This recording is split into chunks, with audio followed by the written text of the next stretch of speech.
Dans les évangiles, Jésus donne l'exemple d'un ministère holistique. En lisant ces livres merveilleux, nous voyons l'amour en action.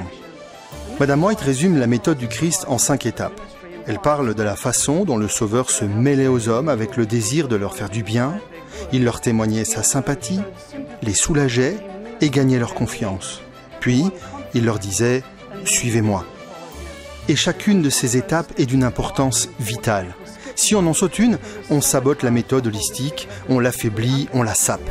Nous devons nous assurer que chacun des éléments soit intégré dans la façon dont nous servons les autres. Bon, ce n'est pas si simple qu'un enchaînement de l'étape 1, puis l'étape 2, l'étape 3. Parfois, elles peuvent s'intervertir, mais chaque élément contribue à préparer des disciples de manière holistique. Aujourd'hui, nous sommes appelés à suivre la méthode de Jésus. Certaines personnes choisissent un extrême où ils ne font que socialiser. Ils démontrent de la sympathie, etc., mais ils n'arrivent jamais à encourager les personnes à prendre position. D'autres se focalisent à pousser les gens vers un engagement, mais ils oublient les autres éléments. Il nous faut considérer le tout comme un bel ensemble. La méthode du Christ dans le ministère, celle dont on nous dit qu'elle est la seule capable d'avoir véritablement du succès.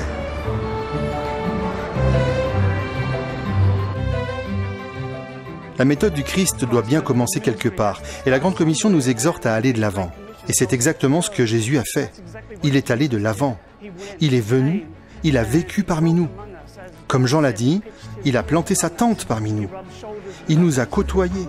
Et c'est là la première étape cruciale.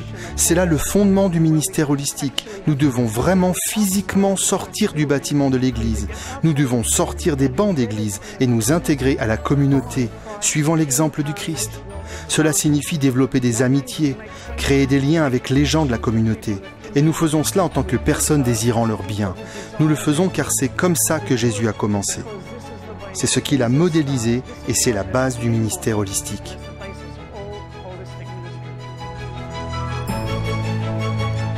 La deuxième étape consistant à faire preuve de sympathie est très importante, car elle décrit la perspective, l'angle par lequel nous agissons. Nous ne le faisons pas à partir de motifs égoïstes. Nous ne le faisons pas pour avoir de bonnes statistiques de baptême. Nous le faisons car nous aimons les gens. Nous regardons les foules comme Jésus l'a fait. Il avait le regard rempli de compassion. Et nous voyons si souvent dans le ministère de Jésus la façon dont il traitait les gens avec douceur.